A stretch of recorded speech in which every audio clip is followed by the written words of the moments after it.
নমস্কার, আমি রায়েশ চ্যাটার্জি, কেপি বৈদিক astrologer and reiki master teacher.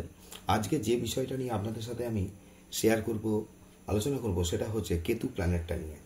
দেখুন, কেতু এবং রাহুকে যখন প্ল্যানেট বলা হচ্ছে, রাহু কেতু কিন্তু অ্যাকচুয়ালি প্ল্যানেট নয়। অ্যাস্ট্রোলজির ক্ষেত্রে আপনার যেটা প্ল্যানেট হয়ে থাকে কিন্তু এখানে 5টা লুমিনারিজ হয়, সান আর মুন। এখানে কিন্তু দুজন হলো, সান আর মুন মিলে লুমিনারিজ দুটো। আরেকটা থাকছে আমাদের রাহু আর কেতু। রাহু আর কেতু হচ্ছে কিন্তু আপনার এক্সিস পয়েন্ট। ধরুন এটা হচ্ছে সূর্য, এখানে আপনার পৃথিবী আর আপনার চন্দ্র এই সানকে কিন্তু পরিক্রমা করছে। এই যে একটা ওপরে আর নিচে যে এক্সিস পয়েন্ট হচ্ছে, ওপরের এক্সিস পয়েন্টটাকে রাহু, নিচের এক্সিস পয়েন্টটাকে কেতু বলে বিচার করা হয়। প্র্যাকটিক্যালি দেখতে গেলে আপনার বাস্তবে এই দুটোর কিন্তু কোনো অস্তিত্ব নেই। এই 7টা যেটা রয়েছে, 5, 2, 7, এদের ফিজিক্যাল এক্সিস্টেন্স আছে। রাহু কেতুর কিন্তু ফিজিক্যাল এক্সিস্টেন্স নেই, এটা সম্পূর্ণ কাল্পনিক। তথাপি এদের প্রভাবটা কিন্তু সব থেকে বেশি পরিমাণ হয়ে থাকে।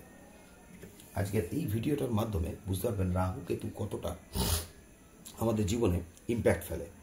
এখানে যেমন একটা যে চার্ট ধরে নেওয়া হয়েছে মেষ লগ্ন, এবং লগ্ন সাপেক্ষে এখানে আমি দেখাতে চেয়েছি যে কেতু কিন্তু এখানে 7th হাউসে বসেছে।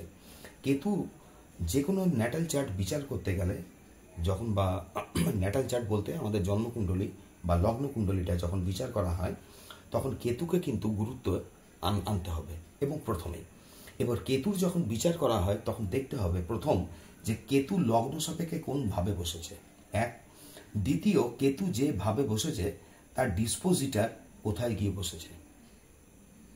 থার্ড হচ্ছে কেতু নক্ষত্রে 27টা যে ধরুন নক্ষত্র আছে, 27টা এই নক্ষত্রের মধ্যে 3টে কেতু নক্ষত্র আছে। প্রথম নক্ষত্রটাই অশ্বিনী শুরু হচ্ছে কেতু নক্ষত্র দিয়ে।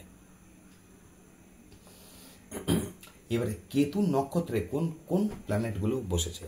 লগ্ন সাপেক্ষে যখন 7th হাউসে কেতু বসে, তখন ম্যারিটারিয়াল লাইফে এ কিন্তু কিছু না কিছু চ্যালেঞ্জ নিয়ে আসবে। 1 নাম্বার, ডেলি যেটা ক্যাশ আমাদের হাতে বা রেগুলার ক্যাশ রিলেটেড কিছু প্রবলেম নিয়ে আসবে। বিজনেসে কিন্তু বারংবার এ চেঞ্জে করার প্রবণতা নিয়ে আসবে, বা বিজনেস ক্ষেত্রে আপনার আমাদের যদি যেটা ধরা যাচ্ছে, ধরুন ব্যবসার ক্ষেত্রে কিন্তু বারংবারে বিভিন্ন রকম চ্যালেঞ্জ আনবে। আরেকটা হচ্ছে যে সপ্তম ভাবকে আমাদের বলা হয় বিপরীত জন, মানে লগ্ন সাপেক্ষে সপ্তমটা দেখুন একদম বিপরীত জন, আপনার বিপরীত জন। তো আমাদের বিপরীত ব্যক্তির সাথে সম্পর্কের জায়গাটাও কিন্তু কিছু না কিছু গন্ডগোল করবে।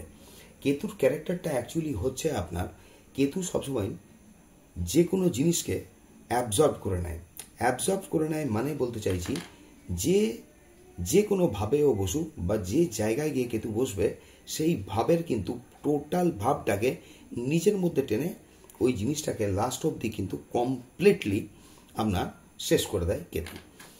আরেকটা যেটা হচ্ছে, কেতু যে 7th হাউসে এখানে বসেছে, আমি যে বললাম ডিসপোজিটার, মানে যারা অ্যাস্ট্রোলজি জানেন তারা হয়তো ডিসপোজিটার ব্যাপারটা বুঝতে পারবেন, আর যারা টোটাল জিনিসটা জানেন না, ডিসপোজিটার জিনিসটা বুঝতে একটু অসুবিধা হয়ে থাকতে পারে।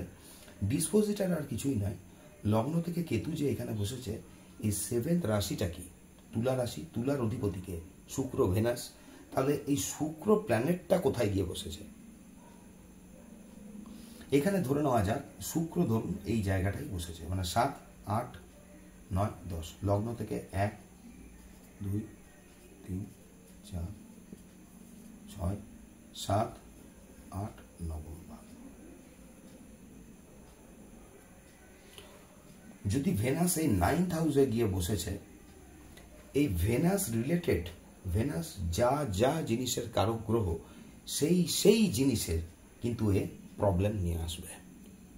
এই জায়গাটাও কিন্তু অনেকে ছেড়ে দেন বৈদিক বিচারে, এটা কিন্তু বিচারে আনতে হয়। আরেকটা ব্যাপার যেটা এখানে মোস্ট ইম্পর্টেন্ট হয়ে থাকে, সেটা হচ্ছে কেতু নক্ষত্রে কোন কোন প্ল্যানেট বসেছে। যে প্ল্যানেট কেতু নক্ষত্রে বসবে আর যে ভাবে গিয়ে বসবে, সেই ভাবের এবং প্ল্যানেটগুলোর যেটা ন্যাচারাল সিগনিফিকেশন আছে, সিগনিফিকেটার যেটা ভাবের সিগনিফিকেশন আর ও যেটা ন্যাচারাল যেটা সিগনিফাই করছে, এই দুটো ভাবেরই কিন্তু হানি ঘটে থাকে। তার জন্য যখনই কোনো ন্যাটাল চার্ট বিচার করা হয়ে থাকে, কেতুর পজিশন কিন্তু আগে দেখুন। আগে কোথায় মাঙ্গলিক না জিনিসটা কালসর্প সেটা না এনে প্রথম একে দেখতে হয় যে কোন ভাবে গিয়ে বসেছে, এর ডিসপোজিটার কোথায় বসেছে, আর এর নক্ষত্রে কে কে বসেছে। তাহলে আমরা বুঝতে পারি যে একটা জাতক কিংবা জাতিকার জীবনে এই প্রবলেমটা বা চ্যালেঞ্জটা কোথা থেকে নিয়ে আসছে, আপনার কোন জায়গা থেকে নিয়ে আসছে। অনেক ক্ষেত্রে দেখা যায় কেতু, ধরুন লগ্ন সাপেক্ষে কেতু যদি 6th হাউসে বসে যায়, লগ্ন থেকে তো 6th হাউসের জায়গাটাকে বলা হয় শত্রু জায়গা, রিপুর স্থান, যেরকম আপনার লোনের জায়গা, এই সমস্ত ক্ষেত্রে। ষষ্ঠভাবে যদি কেতু বসে, সেই জাতক জাতিকার দেখা যায় যে জীবনে এদের এমন সময় এমন একটা প্রবলেম আসে যে প্রবলেমটার কারণ কিন্তু খুব ছোট, কিন্তু ওই প্রবলেমটার জন্য একে ছুটি দেবে প্রচুর। প্রবলেমটাও খুঁজে বের করতে করতে অনেক দেরি হয়ে যায়। আরেকটা কথা থাকে কি, ষষ্ঠভাবে কেতু বসে গেলে, ষষ্ঠ ভাব পাপগ্রহের জন্য অত্যন্ত বলবান জায়গা। ষষ্ঠভাবে যদি পাপগ্রহ বসছে, এই জীবনে তার অন্তত পক্ষে আর কিছুর অভাব হোক, শত্রুর অভাব কিন্তু ঘটবে না। এটা একটা, যখনই এ কাউকে লোন দেবে, লোন এ দেবে, সেই লোন যখন পাওয়ার ক্ষেত্র আসবে, মানে ষষ্ঠে যদি আপনার কেতু রয়েছে, আপনি যদি কাউকে লোন দিয়েছেন, আপনার যখন তার রিটার্ন করার টাইম, সে কিন্তু অনেক রকমের গল্প ফাঁকবে এই জায়গাগুলো।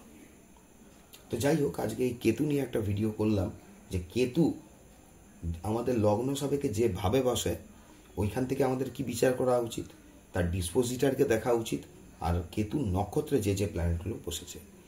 এর পরের নেক্সট ভিডিওতে কেতু আর স্যাটার্নের কম্বিনেশনে অ্যাকচুয়ালি কী হয় সেটা আলোচনা করব।